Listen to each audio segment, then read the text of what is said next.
안녕하세요. 몇 달 전 신호와 시모랑 대판 싸우고 경찰서까지 갔다 온 30대 초반 유부녀입니다.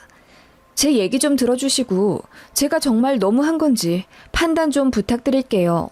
남편도 처음엔 제 편 들더니 슬슬 시댁 가서 저더러 사과해야 하지 않냐길래 이 새끼랑도 이혼해야 하나 고민 중입니다.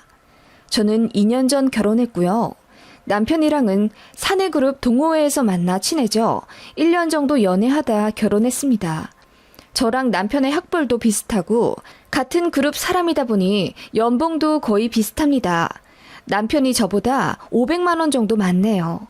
다만 결혼 직전 양가 재정 상태를 까놓고 보다 보니 노후 준비가 탄탄하게 되어 있는 저희 집과는 다르게 시댁은 좀 불안하더라고요. 저희 집은 외갓집 유산이 있어서 일단 아파트가 2개가 있습니다. 하나는 부모님 실거주용이고 하나는 지금 전세 놓으셨어요. 그게 매매가로 23억 정도 되고 나중에 저랑 제 남동생한테 물려주실 계획이라 하셨습니다. 다달이 공무원 연금 받으셔서 그걸로 먹고 사시고 워낙 알뜰하신 성격들이라 월 100만 원 정도는 저축하시는 것 같으세요. 시댁은 지금 동네에서 슈퍼를 운영하시는데 분명히 시아버지께서 대기업 연구원 출신이라고 들었거든요. 그때 일하면서 너무 바쁘고 사람에게 많이 치여서 10년 딱 채우고 퇴사하신 뒤에 어머님과 마음 편히 자영업 하시는 거라고 그랬는데 남편이 저를 속였더라고요. 아버님이 대기업은 잠깐 다니셨지만 연구원도 아니고 그냥 보조직 같은 거였나 보더라고요. 당연히 연봉 차이가 어마어마하는 직급입니다. 이게 청첩장 다 돌리고 결혼식 올리기 직전 2달 전에 알게 된 사실이라 파혼 얘기까지 하면서 싸웠었는데 저도 사람들 이목을 무시할 수는 없는 인간인지라 결국 넘어가지고 그냥 결혼식 올렸습니다. 그 이후로 남편이 엄청 저자세로 나오긴 하더라고요. 일부러 속이려고 한 건 아니고 저희 집이 시댁에 비해 잘 사니까 무시당하고 싶지 않아서 조금 부풀려 말했다며 눈물로 사과하는 바람에 저도 마음이 약해진 거죠. 그런데 알고 보니 남편더러 그렇게 시킨 게 시어머니였더라고요. 사실 확인이 안 될 거라 생각하셨는지 아버님 전 직업을 대기업 연구원이라고 말하라고 시키셨다네요. 나중에 다 밝혀지고 나서 어머님께 따졌죠. 어머님, 왜 이 사람더러 거짓말을 하라고 시키셨어요? 그렇게 안 하셔도 저는 이 사람 많이 사랑하는데요. 괜히 거짓말로 신뢰를 잃어서 사이만 더 안 좋아지게 생겼잖아요. 그랬더니 어머님이 적반하장으로 나오시며 네 남편은 사랑하겠지만 네 시댁은 무시할 거 아니니 지금도 보렴. 너 이렇게 나한테 대드는 거 결국 네 시댁 별 볼 일 없는 집안이라고 무시해서 그러는 거 아니니? 라고 하시길래 제가 손까지 내저으며 그게 아니라고 했더니 어머님이 갑자기 엉엉 우시더라고요. 어른이 그렇게 제 앞에서 우시는데 진짜 당혹스럽더라고요. 그리고 나중에는 미안하다고 사과를 하시긴 해서 그냥 넘어갔던 일이긴 한데 그때 파혼할 걸 그랬습니다. 아무튼 그런 일이 있었고 결혼식은 무사히 끝냈습니다. 결혼이랑 신혼집 비용은 거의 반반이었어요. 남편 쪽에서 1억 해줄 수 있다길래 저희 집에서도 딱 1억 해주셨고 모자라는 돈은 저희가 모은 돈이랑 일부 대출받아서 진행했습니다. 예물 예단은 다 생략하기로 했는데 신우가 막판에 자기 예복 해달라고 100만 원을 요구하더라고요. 결혼식 이틀 전에요. 좋은 날 앞두고 괜히 기분 잡치기 싫어서 그냥 남편더러 해주라고 했습니다. 그래서 남편이 신우 통장으로 100만 원을 입금했더니 시어머니가 저한테 전화를 거셔서는 왜 자기 아들이 돈을 보내주냐고 언성을 높이시더라고요. 예복은 올케가 신우한테 해주는 거지. 어떤 오빠가 자기 여동생한테 돈을 주니? 네가 몰라도 너무 모르는구나. 그래도 내일 모레 결혼식이니 여기까지만 할게. 다음부터는 제대로 생각하고 행동하렴. 내가 이렇게 말해주는 것에 괜히 꽁에 있지 말고 너도 우리 가족이 되니까 하는 말이야. 알겠니? 라고 하시며 툭 끊으시더라고요. 가뜩이나 결혼식 앞두고 예민한데 어머님이랑 신우까지 그 지랄이니 제가 기분이 안 상할 수 있겠어요? 예비 신랑 붙잡고 겁나 퍼부어댔죠. 또 이따위로 저 혼자 독박 쓰며 혼나게 만들 거면 결혼이고 뭐고 다 간두고 헤어지겠다고 울고불고 난리쳤더니 남편이 미안해하면서 시댁 가서 해결하겠다 하더라고요. 다시는 저한테 다이렉트로 잔소리하지 말라고 뒤집어 엎었는지 저쨌는지는 모르겠지만 아무튼 정말 반년간은 시어머니랑 신우가 저한테 헛소리하지 않았습니다. 그냥 가족이 합쳐지면서 생기는 에피소드쯤으로 넘어가려 했습니다. 결혼이라는 게 쉽지 않다는 건 저도 알고 있었으니까요. 그치만 시댁과 크고 작은 트러블이 생기는 건 어쩔 수 없더라고요. 역시나 안부전화 문제로 시어머니와 약간의 말다툼도 했고요. 이건 뭐 주변 보면 많이들 겪는 문제더라고요. 저라고 그냥 넘어가진 못했죠. 일주일에 2-3번은 전화해서 시댁 안부를 여쭙길 바라는 시어머니였고 저는 친정 부모님이랑도 전화를 자주 하는 스타일이 아니라서 그 부분은 시어머님이 양보하고 넘어가 주시길 몇 번이나 부탁드렸습니다. 역시나 울고불고 난리치시며 저한테 서운하다고 하셨고 신우까지 합세해 이럴 거면 이혼하라고 큰소리 치더군요. 참고로 손 아래 신우입니다. 남편보다 3살 어리고 저보다 1살 어려요. 그런데 저더러 건방지게 이혼하라 뭐하라 그러니 제가 순하게 나오겠어요? 남편한테 그 자리에서 전화 걸어 네 동생이 우리더러 이혼하란다. 나 지금 가정법원 간다. 그랬더니 남편이 기겁하고 달려와 저한테 싹싹 빌고 난리도 아니었네요.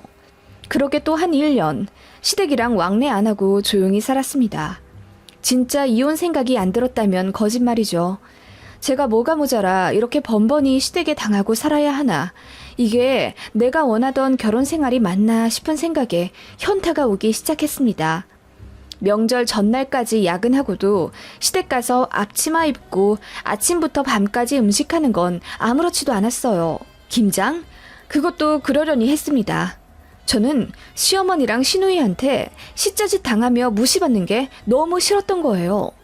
왜 이혼 사유 중에 시댁이 압도적인 1위인지 점점 실감이 나더라고요. 단순히 남편만 좋아서 결혼하는 건 어리석은 짓이라는 걸 결혼 2년 정도 되니 알겠더라고요. 그러던 와중 저희가 이사를 가게 됐습니다. 전세 계약이 끝나던 차 저희 친정에서 집을 사주신다고 하셨어요. 제가 시댁 때문에 스트레스 받는 걸 아시고는 엄마가 많이 고민하시다가 집이라도 해가면 시댁에서 다시는 못 건드리겠지 하는 마음으로 증여세까지 싹 처리해 주셔서 24평짜리 아파트를 하나 제 이름으로 매매해 주셨습니다. 떡하니 받는 것도 참 죄송하긴 했죠. 그치만 전셋값이 폭등하기 시작하는데 계속 이사 다니는 것도 그래서 염치 없지만 엄마가 주시는 집을 받았어요. 그리고 전세 빼면서 결혼 때 받았던 1억을 다시 친정에 드렸습니다. 남편 쪽에서 받은 1억은 저희가 갖고 있었고요. 남편이 그 돈으로 주식하고 싶다 하길래 그러라고 했죠. 아무튼 제가 친정에서 집을 받으니 시어머니가 놀라시더라고요. 그러시면서 말로는 에구 아들 가진 우리가 집을 해줘야 하는데 미안하네. 사돈께 참 감사하다고 전해드려줘. 이러시더군요. 어쨌든 이사는 했으니 집들이를 해야 했고 친정도 불렀는데 시댁 안 부르기도 뭐해서 시누이까지 초대해서 저녁 식사를 대접했습니다. 시누이가 입이 대빨 나온 채로 집을 둘러보더니 시부모님께 짜증 섞인 말로 엄마, 새언니는 친정에서 집도 봤는데 난 뭐야? 겨우 5천만 원 해준다는 게 말이 돼? 라고 하더라고요. 신우는 내년에 결혼 예정이었는데 시댁에서 결혼 자금으로 5천만 원만 해준다고 해서 신우가 불만이 많나 보더라고요. 자기 오빠는 1억 받았으니까요. 그러더니 하는 말이 양가에서 받은 돈은 어떻게 했냐고 저에게 묻더군요. 제가 말했죠. 저는 친정에 1억 다시 드렸죠. 아파트가 한두 푼 하는 것도 아니고 집 받았으면 그 전에 돈 받은 건 드려야죠. 그럼 오빠는? 오빠도 1억 받은 거 있잖아. 그거 어떻게 했어? 그래서 남편이 그건 통장에 갖고 있다고 하니까 신우가 노발대발 화내면서 그럼 그 돈에서 절반을 떼서 자기를 달라고 하더군요. 순식간에 식사 분위기가 엉망진창이 됐고 신우는 자기는 5천만 받고 결혼하는 게 너무 억울하다며 저희더러 1억의 반을 메꿔달라고 하더군요. 저는 그러기 싫었습니다. 왜 당연히 저희가 그걸 해줘야 하죠? 왜 신우가 결혼하는데 저희가 5천만 원이나 해줘야 하는지 이해가 가지 않았습니다. 제가 아무 말도 안 하고 있었고 남편은 그냥 적당히 타이르면서 그런 얘기는 나중에 하라면서 말 돌리는데 시부모님은 가만히 계시더군요. 여동생한테 해주라 이거죠. 그거 보니 더 아무 말도 하기 싫더라고요. 제가 일부러 더 입 다물고 있자 시어머님은 제게 눈치를 주며 우리가 돈이 없어서 미안하네. 우리도 사돈댁처럼 돈만 많으면 딸한테도 똑같이 1억 해줄 텐데. 에구, 우리 딸한테도 좀 해주고 싶긴 한데 돈이 오빠한테 다 가버렸으니 하시더라고요. 그렇게 그지 같은 분위기에 집들이를 끝내니 가슴이 꽉 막힌 듯 답답해지더라고요. 남편은 그냥 신경 쓰지 말라고 하는데 솔직히 속이 다 뒤집어진 상황에 무슨 신경을 안 쓰나요? 그런데 그 이후로 신우가 저랑 자꾸 만나려고 하더라고요. 몇 번 회사 근처까지도 왔길래 모른 척 할 수가 없어서 저녁을 몇 번 먹었는데 계속 돈 없다는 얘기를 돌려 말하길래 나중에는 그냥 핑계대면서 안 만났어요. 그랬더니 이제 집까지 찾아오더라고요. 부모님이랑 싸워서 잘 데가 없다면서 저희더러 재워달라고 막무가내로 쳐들어오기만 두어 번. 나중에는 제가 이렇게 하면 안 된다고 했더니 저더러 서운하다고 펑펑 울더라고요. 그러던 와중 사건이 발생했습니다. 그날도 신우가 저희 집에 술 먹고 찾아와 재워달라고 난리를 쳤고 남편이 모텔 잡아줄 테니 딴 데서 자라고 실랑이를 벌이더라고요. 솔직히 다 취한 성인 여자가 모텔에서 혼자 자는 것도 불안해 이번만 마지막으로 재워주겠다고 하고 집에 들였어요. 그리고 그 다음날 저랑 남편은 출근 시간이 일러 먼저 나왔죠. 신우는 오전 11시쯤 집에서 나갔다고 하더라고요. 그런가 보다 했고 그 이후로는 신우는 저희 집에 오지 않았습니다. 그런데 한 5달 뒤쯤 친정 아빠한테 갑자기 전화가 왔어요. 우리 딸 요새 좀 힘들어? 어? 아빠 그게 무슨 말이야? 힘들다니? 아니 오해는 말고 들어. 아빠 돈 쓰는 거 가지고 뭐라 하는 게 아니라 통 안 쓰던 카드를 요새 갑자기 쓰는 걸 보니 뭐 돈 문제가 생겼거나 스트레스를 많이 받았나 해서 말이다. 어? 그게 무슨 말이야? 카드라니? 아빠가 준 신한카드 말하는 거다. 내가 결혼하면서 너한테 쥐어준 거 있잖아. 무슨 일 있으면 아빠 돈 쓰라고. 잊고 산 사람처럼 아예 쓰질 않더니 요 몇 달 새에 계속 쓰길래 말이야. 무슨 심경에 변화가 생겼나 싶기도 해서. 혹시 김서방이 너 돈 쓰는 걸로 눈치 주고 그러니? 아빠가 김서방한테 한마디 해줘? 아니 그게 무슨 말이야. 난 아빠 카드 안 썼는데? 문자가 간다고? 아빠 그 카드 도난 당했나 보다. 내가 지금 신고할게. 사실 친정 아빠가 저 결혼할 때 비상용으로 갖고 있으라고 주신 신용카드가 있었는데 저는 아예 쓰지 않았거든요. 그런데 사용이 되고 있다고 하니 얼마나 놀랐겠어요. 바로 분실신고 처리하고 내역을 확인했습니다. 근 3달 동안 편의점, 마트, 백화점 등 생활 쇼핑과 필라테스랑 요가 다회권 등 거의 5달간 800만 원은 긁혔더라고요. 친정아빠는 제가 쓴 건 줄 알고 아무 말 안 하셨다고 하더라고요. 처음에는 10,000원, 20,000원 정도로 소액으로였는데 마침 결제 내역을 보니 제가 운동도 하는 것 같고 그러니 오히려 좋으셨다고 하더라고요. 그런데 마지막으로 결제된 게 백화점에서 120만 원 정도로 큰 금액이길래 한번 전화해 봤다고 하시더라고요. 바로 경찰 신고하려다가 문득 머릿속에 신우의 얼굴이 떠오르더군요. 신우는 제가 그 카드 갖고 있는 걸 알거든요. 신우가 하도 집에서 돈을 짜내려고 한달이었고 저더러 결혼하고 나서 친정에서 용돈 안 받냐고 묻길래 저는 카드를 받긴 했어도 그거 화장대 서랍에 넣어놓고 일절 안 쓴다. 부모님한테 손 벌리는 게 당연하게 생각되면 안 된다 어쩌고저쩌고 충고를 했었거든요. 그래서 경찰 신고하기 전에 신우에게 물어봤습니다. 그랬더니 자긴 아니라고 하더라고요. 그래서 제가 그럼 돈 안 된 게 맞나 보네요. 신고해야겠어요. 라고 했더니 다급하게 저를 말리더라고요. 언니, 신고할 필요까지 있어요? 분실 신고도 했는데 그냥 좀 두고 보세요. 어떻게 두고 봐요? 우리 아빠 돈을 맘대로 쓴 그 도둑년 누군지 잡아서 콩밥을 먹여야죠. 언니, 그러지 말고 좀 있어봐요. 그렇게 저를 다급하게 붙잡더니 마침내 이실직고 하더군요. 그날 저희 집에서 잔 날 아침에 제 화장대를 뒤져서 저희 아빠 카드를 신우년이 가져갔다 하더라고요. 그냥 언니 이번만 넘어가줘요. 이제 안 쓸게요. 결혼 전에 살 빼고 싶은데 언니도 알잖아요. 필라테스랑 요가 비싼 거. 그래서 고민하다가 그 카드 썼어요. 근데 진짜 마지막이라고 생각하고 쓴 거예요. 저도 더 안 쓰려고 했어요. 아니, 우리 아빠가 주신 카드를 왜 아가씨가 쓰는데요? 그건 저 쓰라고 주신 거죠. 어차피 언니 아빠가 언니 쓰라고 주신 카드잖아요. 언니가 쓰나 제가 쓰나 어차피 같은 가족이 쓰는 건데 뭐 어때요? 말 안 하고 쓴 건 미안해요. 가족이요? 이렇게 남의 돈 막 쓰고도 가족이라고요? 그 말에 신우가 얼굴이 새빨개지더니 왜 자기더러 남이냐고 하냐고 화를 내더라고요.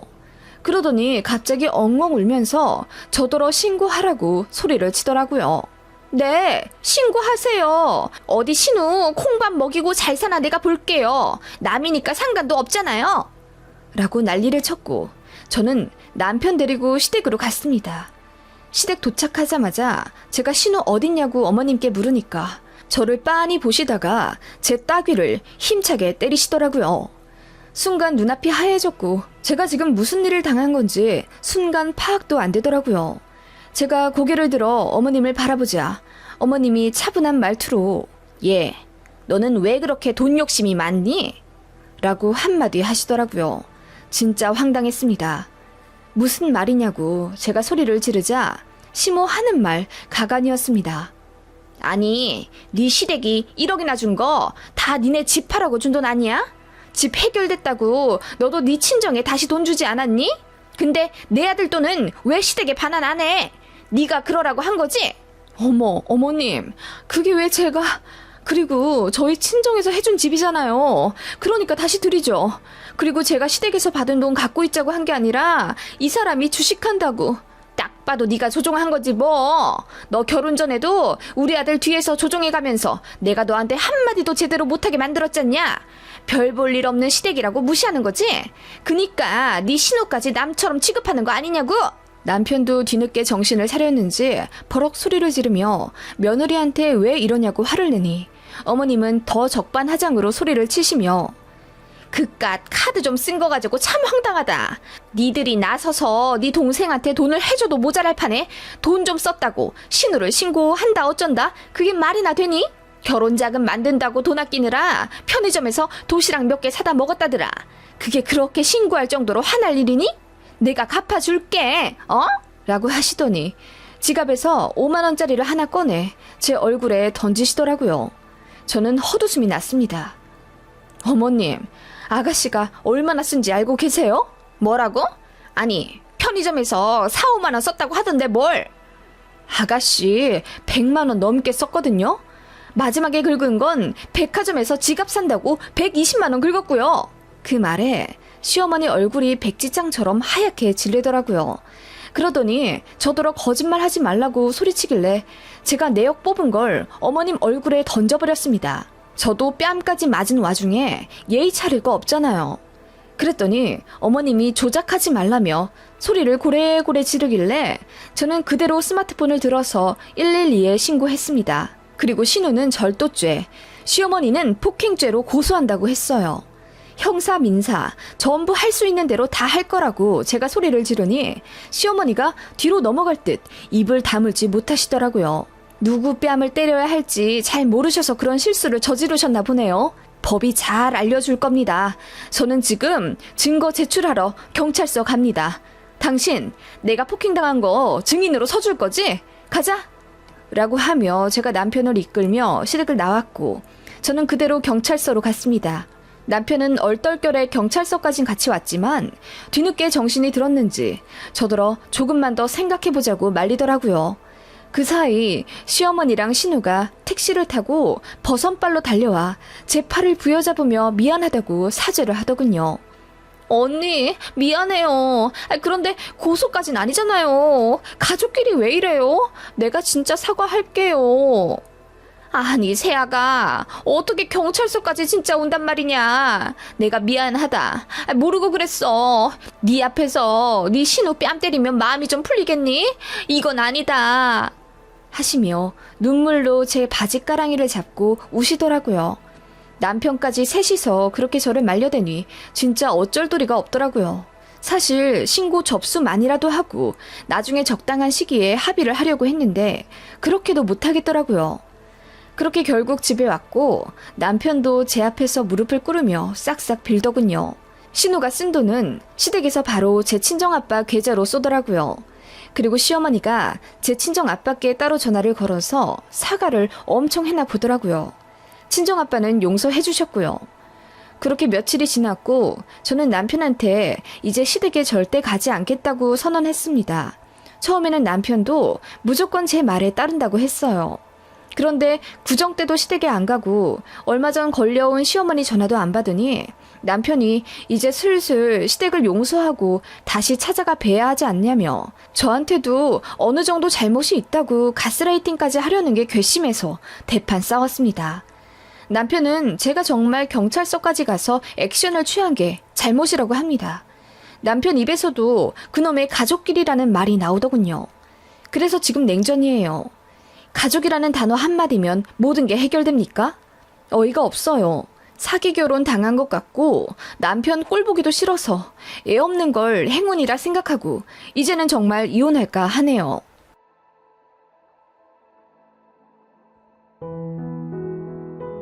안녕하세요. 저는 이번에 초등학교 들어간 쌍둥이들 엄마입니다.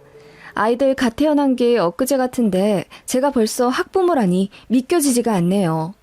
추억을 회상하다 보니 별일들이 참 많았습니다. 그중에 참 잊기 힘든 사건은 단연코 저희 시어머니와의 일이네요.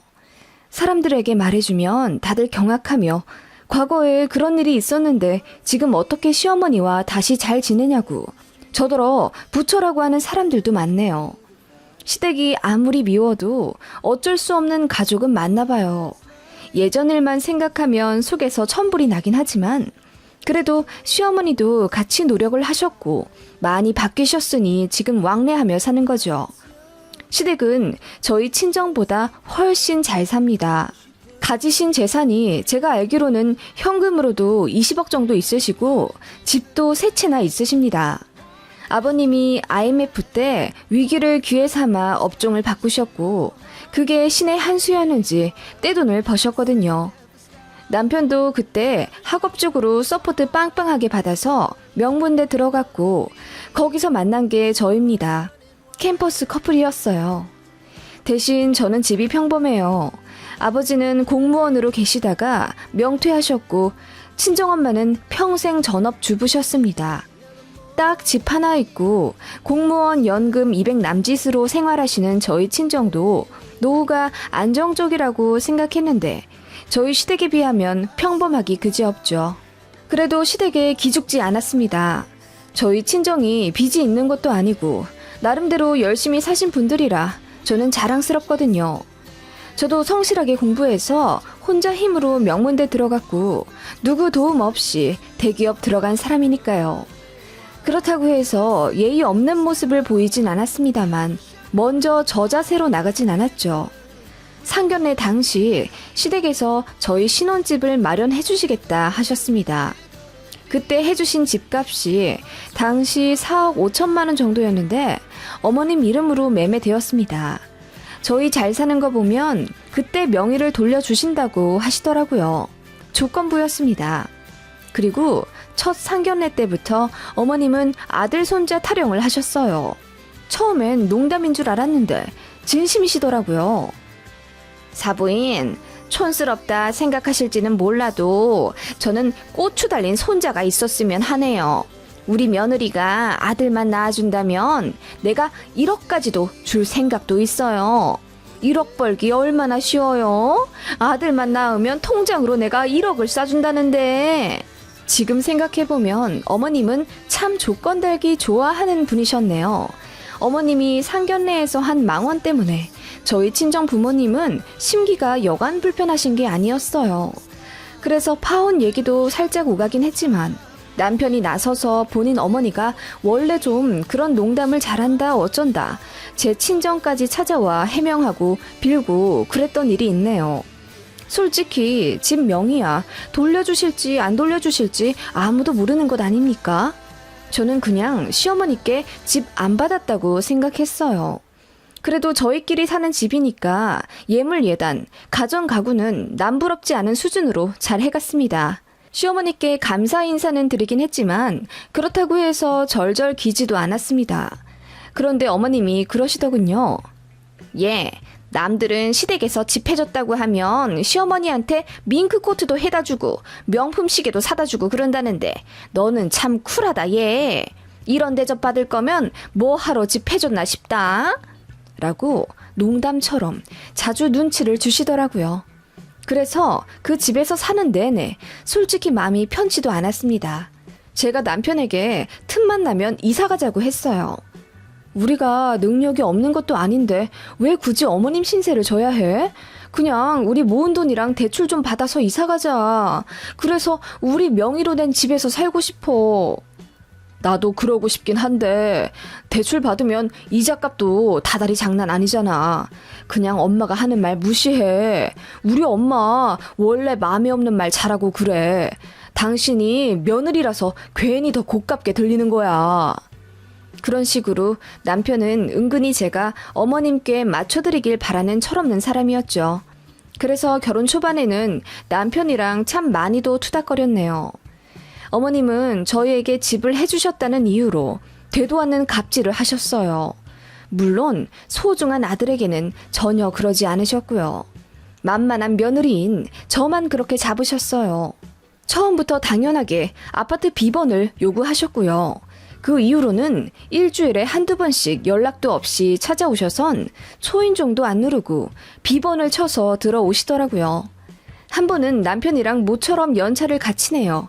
집에서 분위기 좀 잡고 있는데 삐비빅 하고 도어락이 열리더니 어머님이 갑자기 들어오셔선 제가 얼마나 놀랐는지 모릅니다. 저는 속옷 차림이었고 남편은 아예 전라 상태였거든요. 그때 남편이 어머님께 불같이 화를 내며 왜 연락도 없이 막 오시냐 따지더라고요. 그 전에는 부모님한테 비번 좀 알려드릴 수 있지 않느냐 하며 어머님 편을 들던 사람이 본인이 직접적으로 피해를 보니 그제야 본인도 부당하다는 걸 깨닫기 시작한 듯 하더라고요. 그때 남편이 막 화를 내면서 비번 바꾸고 절대로 어머님께 알려드리지 말라고 신신당부를 하더라고요. 어머님은 그것 때문에 엄청 화가 나셨는지 시댁 친지분들 다 붙잡고 저희 욕을 엄청 하셨다네요. 너무 서운하다고 울기까지 하셨고 급기야 아들이 변했다면서 그 이유가 여우 같은 저 때문이라고 제 험담을 하셨댔어요. 참 황당하더라고요. 저는 아예 어머님한테 찍힌 며느리나 다름이 없었어요.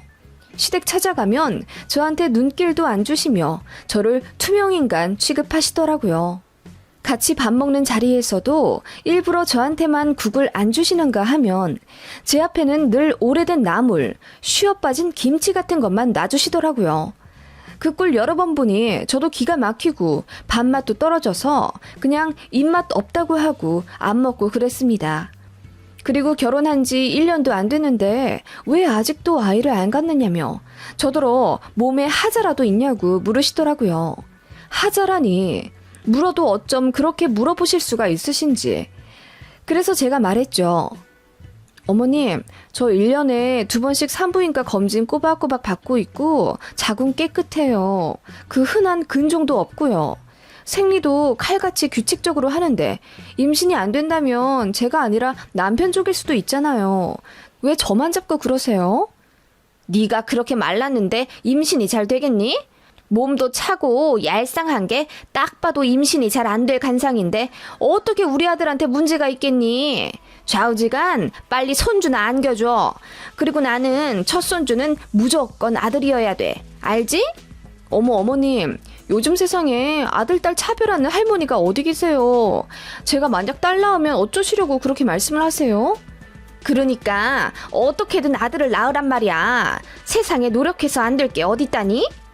참 뭔 노력을 하란 말인지.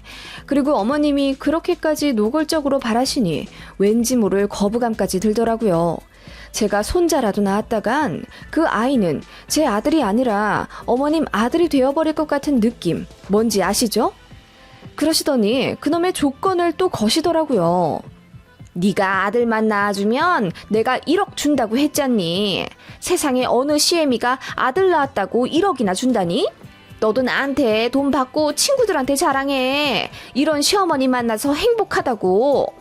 어이가 없었죠. 아들 낳았다고 1억 받는 게 세상에 무슨 자랑거리가 됩니까? 하여튼 어머님이랑은 아예 말이 안 통하는 부류였어요. 어머님은 그렇게 제 얼굴만 보면 1억 타령을 하셨고 저는 부담감에 소화도 잘 안 되더라고요. 남편도 심각성을 깨닫고 시댁에 가는 횟수를 줄이자 했고요. 솔직히 시댁이랑 저희 신혼집이랑 도보로 10분 정도 거리라 너무 가까워서 아예 차단을 할 수도 없었습니다. 그러니 제가 이사 가자고 그리 졸라댔죠. 제가 어머님 생각만 해도 구역질이 나올 정도로 힘들어서 병원에 갔는데 거기서 생각도 못할 말을 듣게 됩니다. 제가 임신이라고 하더군요. 이상했어요. 양은 적지만 며칠 전에 분명히 생리를 했었거든요. 그런데 착상 과정에서 생기는 출혈일 수도 있다고 하더라고요. 심지어 피임까지 했는데 생긴 아이라 저나 남편이나 어리둥절할 수밖에 없었죠. 아무튼 축복할 만한 일이니 양가에 알렸고 예상대로 시어머니는 듣자마자 아들 손자 타령부터 하셨습니다. 잘됐다. 내가 아들 얘기를 그렇게 많이 했으니 분명히 고추 달린 떡두꺼비 같은 아들일 거다. 제발 아들 좀 낳아서 내 어깨에 힘 좀 들어가게 해줘.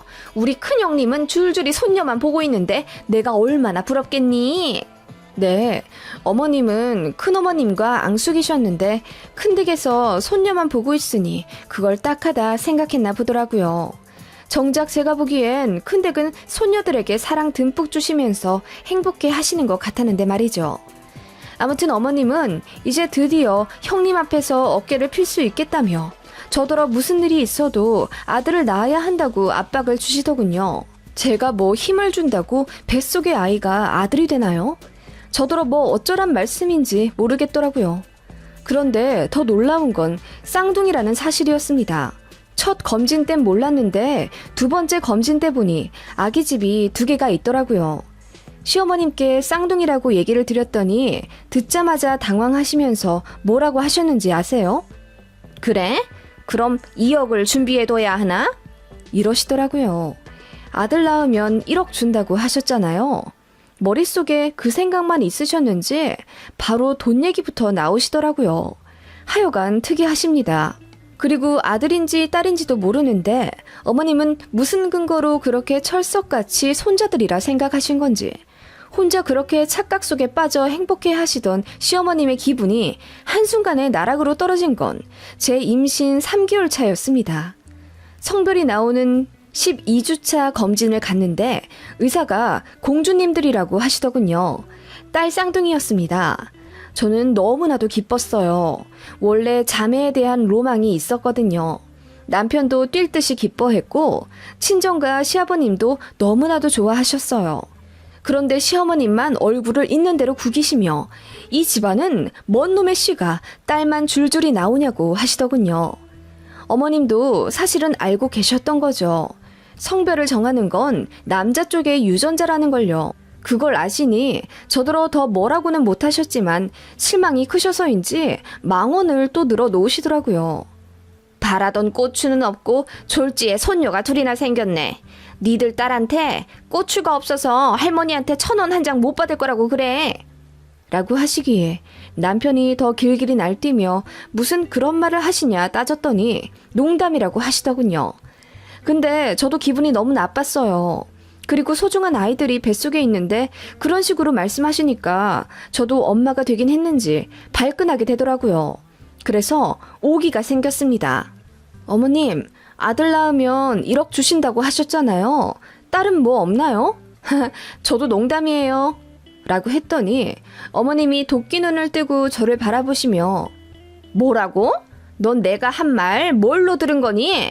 아들이면 1억 준다고 했지. 딸만 둘이나 가져놓고 뭘 바래? 아서라, 네가 나한테 1억을 줘야 할 판이다. 뭘 잘했다고 1억 타령이야? 하시길래 저도 화가 나더라고요. 그래서 1억 타령은 어머님이 먼저 시작하셨고 저는 그깟 돈에 아무 관심 없었다. 어머님이 벌써부터 성별로 손주 차별하는 게 기분이 나빠서 그랬다고 들이박으니 어머님이 입에 개거품을 무시며 저더러 마음에 안 드는 짓만 골라서 해대더니 이제 시어머니한테 죽일 듯 대든다고 오바육바를 하시면서 우시더라고요. 그러더니 예전에 남편이 신혼집 비밀번호 바꾸고 안 가르쳐 드린 것에 대한 울분을 또 저에게 털어놓으시는 거예요. 기껏 집 해줬더니 지들만 알콩달콩 살겠다고 애미한테 비번도 안 가르쳐주고 집에 오지도 말란다. 서러워서 살겠니? 라고 하시며 급기야 저희더러 연을 끊자고 하시더군요. 그 말에 남편도 흥분해 알겠다고 하면서 집 뺀다고 하더군요. 제가 말릴 것 있나요? 당황해 하시는 어머님을 뒤로 두고 남편이랑 손잡고 나와버렸죠.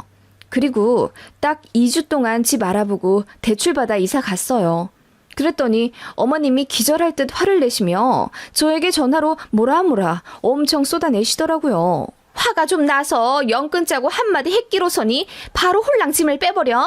어디서 배워먹은 버릇이니? 어른이 화를 내면 알겠습니다 하고 빌지는 못할 망정 네 친정이 그리 가르쳤댔니? 하시며 이젠 제 친정까지 들먹이시는 겁니다. 짐 빼서 이사 가자고 한 건 남편인데 아들한테는 한마디도 못하고 만만한 며느리 잡는 게 쉬우신 거죠. 그래서 저도 한마디 했습니다. 저는 어머님이 먼저 연 끊자고 해주신 게 감사할 정도였어요. 어머님, 저희 둘 행복하게 잘 살려고 결혼한 거예요. 그런데 어머님 때문에 얼마나 많이 싸웠는지 아세요? 그래도 저 하나 무시하시는 건 참을 수 있었어요. 그런데 제 자식들은 얘기가 다르죠. 제 딸들이 앞으로 어머님 때문에 상처받을 거 생각하면 손발이 부들부들 떨려요. 그래서 이제 제가 어머님을 2번 다시 뵙고 싶지 않아요. 라고 했더니 어머님이 그깟 딸 쌍둥이 가져놓고 유세가 하늘을 찌른다고 하시더군요.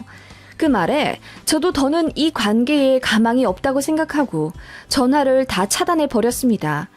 그렇게 어머님과 연락 안 하고 사니 속이 다 시원하더라고요. 진작 들이박을 걸. 괜히 참아서 못 들을 소리 듣고 살았나 싶어서 지난 날에 대한 후회가 밀려왔고요. 그렇게 임신 기간 동안 잘 먹고 잘 지내고 있는데 말로만 듣던 성별 반전이 제게도 오더군요. 분명히 딸 쌍둥이라고 하셨는데 다시 보니 한 아이가 아들이라고 하더군요. 남매둥이였습니다. 그렇게 10달 채워 소중한 아이들을 낳았죠. 시댁이요? 애초에 시아버님께도 성별 바뀐 거 알려드리지도 않았습니다. 어머님 귀로 들어갈까 봐서요. 둘 중에 한 아이가 아들이라는 얘기 들으면 버선발로 찾아오실 게 분명해서 제가 말씀드리지 말라고 했습니다. 조리원에서 나와 집으로 왔는데 솔직히 시부모님한테 아이들을 안 보여드리기도 뭐하더라고요. 그래서 네이트판에 고민글도 올려보고 그랬네요. 댓글은 만장일치로 절대로 시어머니한테 아이들을 보여주지 말라는 의견이었고요. 손주들 차별하느라 딸이 상처받을 게 뻔하다는 이야기가 많더라고요. 생각이 많아지던 찰나 아이들은 어느새 100일을 넘겼고 다 같이 첫 외출도 하게 되었습니다. 동네에서 쌍둥이 유모차 끌고 다니다 보면 사람들의 주목을 받곤 합니다. 그날도 사람들의 따뜻한 시선을 받으며 마트로 향했고 아주머니들 무리가 제 아이들에게 관심을 보이시며 너무 귀엽다고 깔깔 웃으시더군요. 진부하지만 딸아이는 분홍색, 아들은 하늘색으로 꾸며놓아 입혔거든요. 그렇게 마트 장을 보고 있는데 상상도 못할 곳에서 어머님을 마주쳤습니다. 동네가 달라 마주칠 일이 없는데 웬일로 저희 동네 마트에 계시더라고요. 어머님은 제 얼굴을 보자마자 좀 놀라시더니 바로 인상을 팍 쓰며 피하시더군요. 그래도 손주들이 궁금하긴 하셨겠죠. 아무리 원치 않는 손녀들이라도 어머님 아들이 낳은 자식들이잖아요. 궁금은 하셨는지 옆으로 휙 지나가시며 곁눈질로 제 아이들을 보시다가 갑자기 걸음을 멈추시더니 제 아들을 빤히 보시더라고요. 그러더니 다짜고짜 하는 말. 얘는 왜 퍼런색을 입혔니? 둘 다 딸이랬잖아. 라고 하시길래 제가 남매예요. 한마디 하고 입을 닫았습니다. 그랬더니 어머님이 소스라치게 놀라시며 정말 아들이냐고 큰 소리로 물으시더군요. 제가 그렇다 하자 어머님 얼굴에 갑자기 생기가 돌더니 1년여간 연 끊고 연락도 안 하고 산 것조차 잊으셨는지 저를 끌어안으며 됐다 이러시며 웃으시더라고요. 그 모습에 소름이 팍 끼쳐서 어머님을 밀쳐내니 어머님이 그제야 정신이 돌아오신 듯 표정 관리를 하셨지만 그래도 제 아들을 보는 눈빛은 아주 애간장이 타 죽겠다는 듯 보였어요. 그 눈빛을 보니 없던 정마저 떨어졌고 저는 바로 유모차를 휙 돌려 계산대로 향했습니다. 그러자 어머님이 저를 애타게 잡으시며 계속 유모차를 뺏으려고 하시더라고요. 제가 왜 이러냐고 소리를 빽 지르니 그제야 우는 얼굴로 미안하다. 내가 미안했다. 자존심이 상해서 내가 그렇게 모진 말을 했어. 애들도 태어났는데 어른끼리 이럴 거 있다니? 다시 전처럼 왕래하자. 아니, 내가 할머니인데 그럼 영영 안 보여주려고 했니 애들을? 게다가 아들까지 낳았으면서 왜 연락을 안 했어? 내가 1억 준댔잖니? 이러시는 거예요. 그 진절머리 나는 1억 얘기에 저는 주변에 사람들이 있는 것도 까먹고 소리를 질렀습니다. 그깟 1억 안 받아도 그만이에요. 연봉이 1억 가까이인데 제가 뭐가 아쉽겠어요? 어머님은 돈이면 다 되는 줄 아세요? 저는 아니에요. 그리고 저희 아이들도 그렇게 가르칠 거고요. 돈보다 중요한 건 사람이라고요. 사람 존중할 줄 모르는 인간은 상대도 하지 말라고 가르칠 겁니다. 어머님의 존재는 제 아이들에게 교육상 너무 안 좋고요. 제가 왜 먼저 연락 안 하고 왕래도 안 하려 하는지 이제 아시겠어요? 라고 했더니 어머님이 충격받으신 듯 덜덜 떠시다가 이윽고 오열을 하시더라고요. 제가 덧붙였죠. 어머님이 먼저 연근제 하셔놓고는 지금 이러시는 거 솔직히 제 아들 때문에 이러시는 거잖아요. 딸 쌍둥이인 줄 알았는데 아들이 있다니 이제 와 아쉬우신 거잖아요. 그랬더니 아니라고 하시며 제 팔을 애절하게 잡으시더군요. 그러거나 말거나 서둘러 아이들 데리고 집에 왔습니다. 그날부터 어머님은 제 남편에게 매일같이 전화 걸어 그동안 미안했다고 저에게도 정식으로 사과할 기회를 달라고 오열하셨다더군요. 처음엔 거절했지만 그것도 하루 이틀이지 거의 반년가량 매일같이 오시며 후회한다, 반성한다 하시는 어르신을 냉담하게 보는 것도 어려웠어요. 그래서 마음 먹고 아이들 데리고 시댁으로 갔습니다. 어머님이 너무 좋아하시며 눈물을 쏟아내시더군요. 그리고 저한테 미안했다며 저 좋아하는 등갈비며 장어며 정성껏 상차림을 해서 제 앞으로 내주시더라고요. 제가 마트에서 소리를 지르며 쏟아낸 말에 어머님도 뒤통수를 망치로 얻어맞은 듯 많이 깨달았다고 하시더라고요. 저는 어머님이 자꾸 저희를 다시 만나려 하시는 게 제 아들 때문인 줄 알았는데 그게 아니라 하시더군요. 저희는 그랬죠. 자주 만나 뵙지는 않을 거고 명절에만 인사드리러 올 거다. 혹여라도 우리 애들 차별하는 모습 보이시면 그날로 발길 다시 끊고 절대로 만나지 않을 거다라고 했더니 어머님이 각서라도 쓸 수 있다며 혹시 본인이 또 차별하면 그날로 10억을 주겠네 뭐네 또 돈 얘기를 하시기에 헛웃음이 나오더군요. 그래도 어머님도 나름대로 정신을 차리긴 하셨는지 아들, 딸 차별은 안 하시더라고요. 그리고 제 딸이 애교가 엄청 많고 시어머니를 많이 닮았거든요. 제 아들은 또 제 친정 엄마랑 판박이고요. 아무리 이란성이라지만 쌍둥이인데 이렇게 다르다니 신기했어요. 어머님은 제 딸이 당신의 모습과 너무 닮고 또 애교도 많으니 이뻐 죽겠나 보시더라고요. 걱정 많이 했는데 오히려 제 아들보다 딸내미를 더 어화둥둥 감싸시는 게 보여 웃기더라고요. 물론 한순간에 바뀌시지 않을 거란 걸 압니다. 언제고 돌변하셔서 아들 손자에게만 애정을 쏟아부으실지 모르는 분이라 예의주시하며 지켜보고는 있어요. 그래도 저희 아이들 어린 시기에 가까이 사는 친할머니 사랑받으며 크니 저도 마음이 약해지긴 하더라고요. 좋은 게 좋은 거라고 어머님 앞에서 웬만하면 내내거리고 맞춰드렸는데 아닌 건 아니다라고 확실하게 말을 해야 하는 것 같아요. 그리고 어르신이라고 다 맞는 말과 행동만 하진 않거든요. 윤리적으로 아니다 싶은 행동을 어른들도 합니다. 저 역시 마찬가지일 거고요. 때로는 자식에게 배우며 성장하기도 하는 것이 부모인 것 같습니다. 지금은 아이들이 초등학교 들어갔고요. 시댁과도 예전에 아무 일도 없었던 것처럼 표면적으로는 잘 지내고 있답니다.